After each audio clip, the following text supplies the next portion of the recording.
Hola, ¿cómo les va? Tengan todos muy, pero muy buenas noches. ¿Cómo están ustedes? Un día especial porque, como todos sabemos, los 24 de marzo reflexionamos sobre distintas cosas que han ocurrido en nuestro país. Por supuesto, siempre es un recuerdo que nos duele, pero también es un recuerdo que festejamos porque en el año 1983 terminó el horror que comenzó el 24 de marzo de 1976. Por lo tanto, por un lado es un dolor, pero por otro lado también es el placer, el gusto de vivir en democracia. Y las abuelas que ocupan un lugar central en este programa, las abuelas de Plaza de Mayo, mi querida amiga Estela de Carlotto, y quiero compartir con ustedes entonces hoy, 24 de marzo, aunque a esta hora ya es 25, pero es 24 de marzo para nosotros, quiero compartir con ustedes estas imágenes que corresponden a la muestra que realiza Abuelas de Plaza de Mayo. Una muestra que para mí es absolutamente entrañable. El título es Abuelas, cronología de una lucha, en Piedras 374, y tiene que ver precisamente con eso, con una lucha, con un camino, con un ir cambiando lentamente aquellas cosas que en algún momento pensamos que eran absolutamente imposibles, de cambiar. Ahí están las imágenes, imágenes verdaderamente conmovedoras, y hago un pequeño silencio, simplemente para que usted disfrute las imágenes.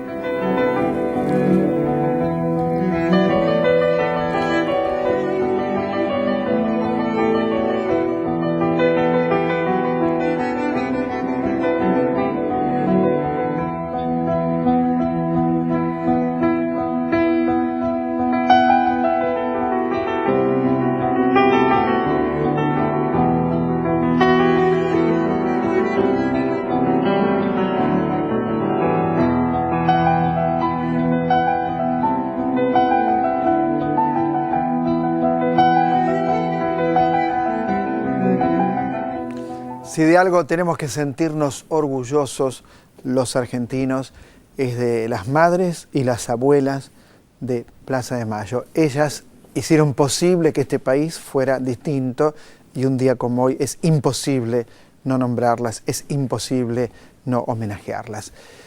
Cambió todo mucho en estos días. El Papa Francisco dio gestos de ser un Papa muy distinto, verdaderamente muy distinto, muy cercano a los más humildes, un Papa que viene, yo diría, de un sector de la Iglesia que tiene, me parece a mí, es mi opinión, un compromiso con el más débil, con el más necesitado. Por eso celebramos este Papa también desde este programa, y claro, tenemos un intelectual, un amigo, un filósofo, un sacerdote, que es Hugo Mujica, que por supuesto hoy va a abrir este programa, así que ya mismo voy a ir a saludarlo y a conversar con él de esta nueva etapa, de este nuevo momento en la Iglesia Católica y probablemente en el mundo. ¿Cómo estás, Hugo? ¿Qué tal? ¿Cómo estás? Qué placer, salud, qué placer que estés acá, ¿cierto? Igualmente. Y un dato antes de hablar de esto es que se publica toda tu obra en México. Así es. Tu obra poética y tu obra ensayística. Sí, toda mi obra, sí. Son 3 volúmenes van a ser. Debes estar feliz. Estoy muy contenta, sí. Como hombre de la Iglesia, ¿qué pensás de este cambio? Y como ser humano, por supuesto. Sí, creo que es un salto cualitativo, que lo fue Bergoglio cuando vino acá también de obispo, ¿no? De una forma de concebir la Iglesia, digamos, más imperial, más jerárquica en el sentido de honor, a una Iglesia más hermana, más entre los demás, ¿no? Creo que ese va a ser el gran cambio. Una cercanía que ya lo demuestra. Además, incluso lo primero que habla él del el poder como servicio, de cuidarnos de la envidia, de la arrogancia, o sea, que son el lenguaje humano, digamos, no teológico, ni siquiera religioso, o religioso en el sentido profundo de lo humano, ¿no? Yo creo que eso es muy rico. ¿Qué significa, te lo pregunto, porque mucha gente me lo ha preguntado a mí, ser jesuita, provenir de la orden jesuítica, se dice? Sí, jesuita. Es, por así decirlo, lo que la gente más engloba es el aspecto más intelectual de la Iglesia, ¿no? Los jesuitas son los más formados, tienen una formación, creo que el doble o el triple de un cura normal, y de alguna forma siempre estuvieron en la vanguardia, tanto en la época, bueno, de San Ignacio, como en Latinoamérica fue también los que estuvieron más involucrados con lo que fue la teología de la liberación, esas líneas. Sí, es un poco la vanguardia y el lado más intelectual. Tengo entendido que es una orden que nació en 1540, porque estuve leyendo un poco, pero que también tiene que ver con la pobreza, tiene que ver también con acercarse o con la humildad, con acercarse al más pobre y con la humildad. De hecho, las misiones jesuíticas siempre tuvieron un costado social, una impronta social. Sí, fue casi lo único rescatable de toda, digamos, la evangelización en América Latina, que fue más bien agresiva. Y ellos fueron los primeros que empezaron de alguna forma a tratar de entender el Evangelio desde los otros y no traerlo y metérselo sobre los otros, ¿no? ¿Qué significa para vos que un jesuita llegue, creo que es la primera vez, llegue a ser el Papa? Sí, no, eso en particular no sé, porque también es real que el jesuita no es tan definido su carácter, ¿no? Digo, porque desde el 1500 en adelante siempre, bueno, todas las órdenes se fueron adaptando y más bien según el lugar, tampoco es una cosa absolutamente definida. ¿Conoces, has tratado a Bergoglio o al Papa Francisco? Poco. No, muy poco, sí. Muy poco. Yo vengo de la tradición monástica donde nos enseñaban a estar lejos de los obispos y de las mujeres. En la tradición monástica parecía como un solo mal.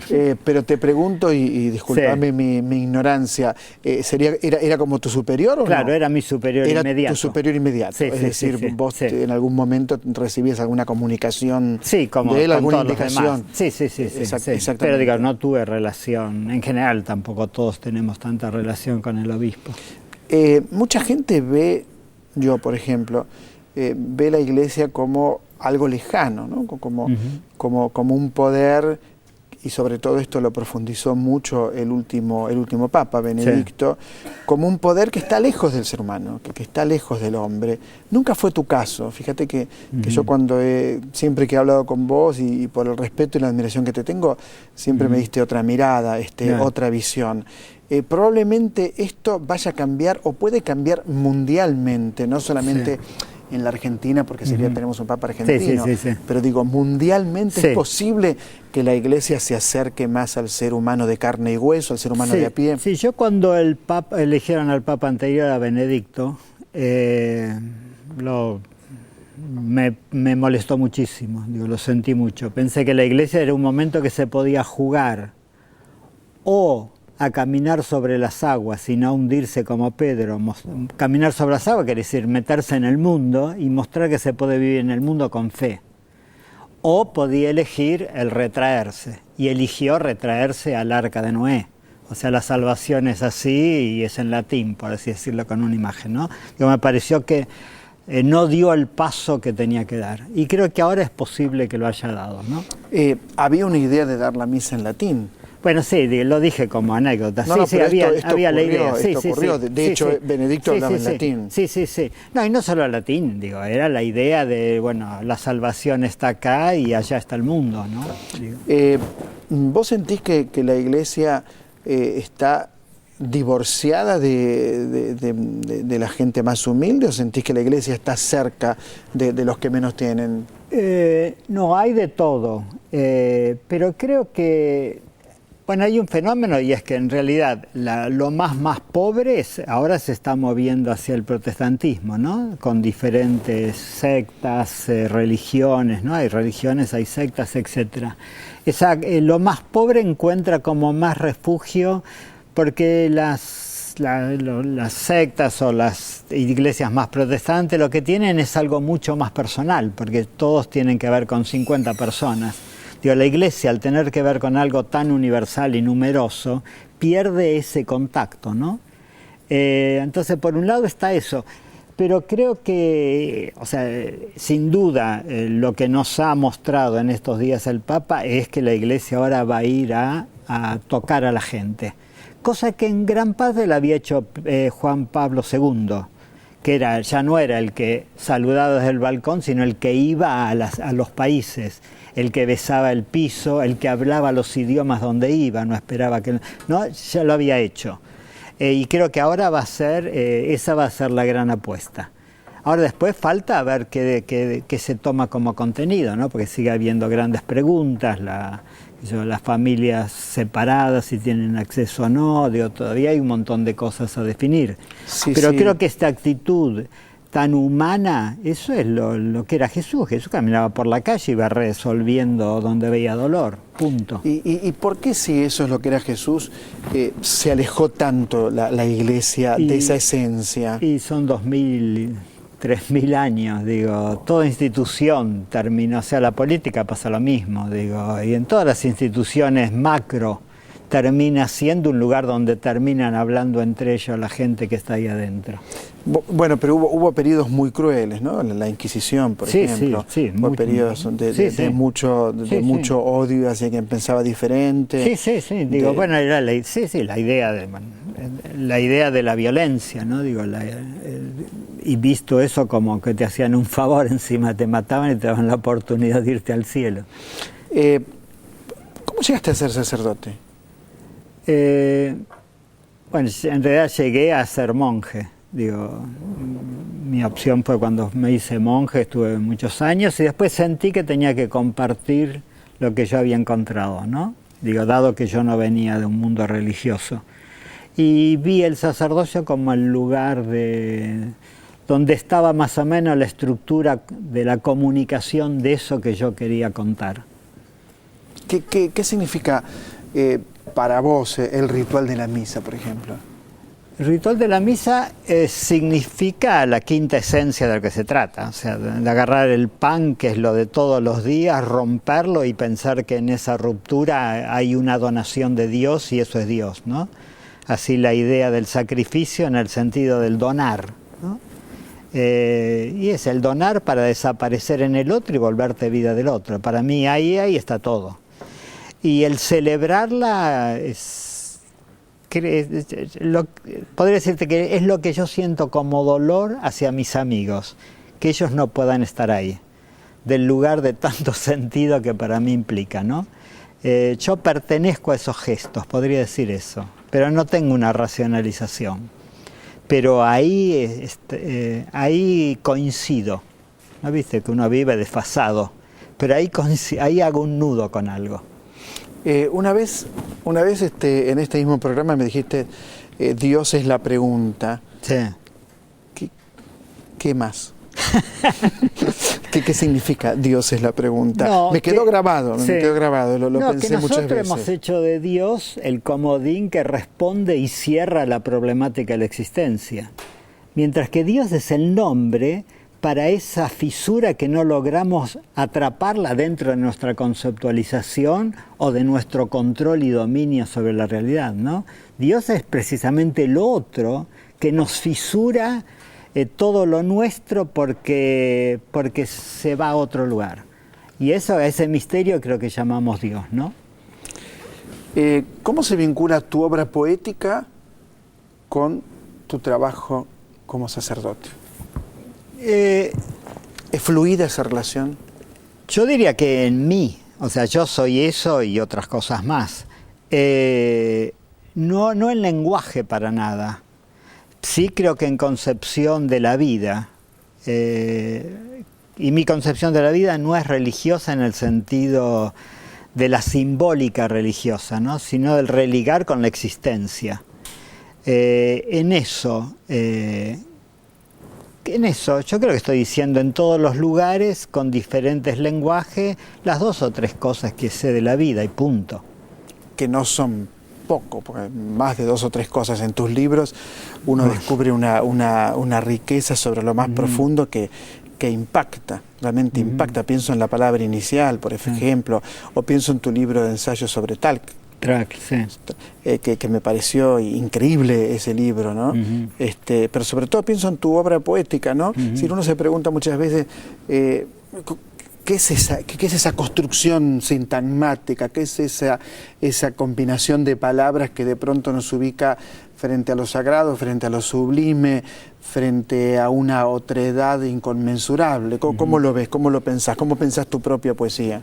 No, lo pienso así en los términos que vos dijiste. Sobre todo a mí me interesa lo sagrado, ¿no? Y lo sagrado que no es necesariamente lo religioso, porque lo sagrado para mí es la existencia. Y poder conectarme con ese lugar naciente de lo sagrado, ¿no? Para mí eso es lo que yo siento que puedo e intento transmitir, ¿no? Bueno, yo tengo ese libro que se llama Lo Naciente, ¿no? Ese momento auroral de la existencia donde todavía no se cosificó función, ¿no? Hoy es Pascua, ¿no? Y venía pensando en la cabeza eso. Pascua es dentro de unos días, pero sí, bueno, estamos muy cerca, estamos al lado, sí.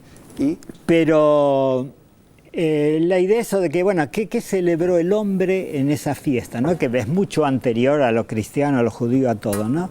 Era la consagración de la primavera. Y primavera quiere decir primer nacimiento, ¿no?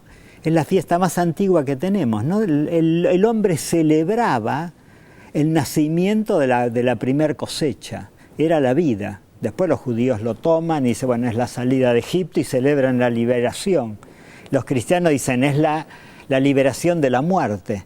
Pero esa idea de ese celebrar la vida, que de alguna forma lo hemos ido perdiendo, porque fue ganando el funcionar sobre el vivir, ¿no? O la marcha de la historia por sobre la danza de la vida.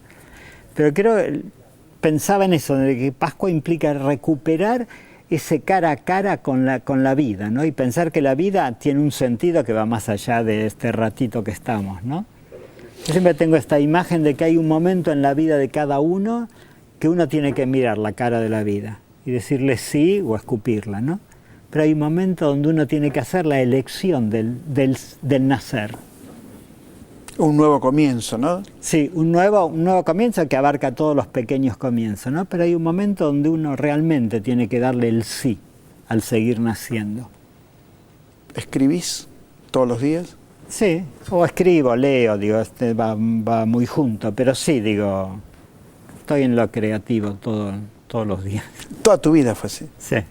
En estos días digamos, tan cercanos a la Pascua o en Pascua, ¿no sentís que se ha perdido un poco el ritual? ¿No se ha perdido un poco la concepción de lo sagrado? Sí. ¿Se ha perdido algo de lo que en algún momento fue sublime? Sí, no, algo no se ha perdido. O sea, nosotros venimos de una cultura de pérdidas en ese sentido de lo que decíamos anterior, lo sagrado, ¿no? Sí, digo, Pascua termina siendo, Semana Santa termina siendo vacaciones. No, hemos perdido el sentido trascendental, pero no necesariamente en el sentido religioso, en el sentido de que la vida es otra cosa que cosas, ¿no? Eso lo estamos perdiendo cada vez más. Ese sentido respetuoso, reverente, ¿no? Digo, somos una cultura que perdimos, para empezar, el poder, la capacidad de descansar. Y si no podemos echarnos atrás y mirar, porque siempre estamos haciendo, no estamos viendo. Hugo Mujica, gracias. De verdad, muchas, pero muchas gracias. Bueno. Espero tu obra completa. Bueno. Soy capaz de igual ya la leíste toda. No importa. Yo leí toda, es verdad, y la tengo toda, pero bueno, te felicito, muchas gracias. Gracias. Nos vamos con Las abuelas de Plaza de Mayo. Hay mucho más en otra trama. Quédese en la pantalla de la televisión pública. ¿Qué estás esperando? Te espera un encuentro único. Te espera tu historia. Afectos, abrazos, te espera tu identidad. En Abuelas te estamos esperando.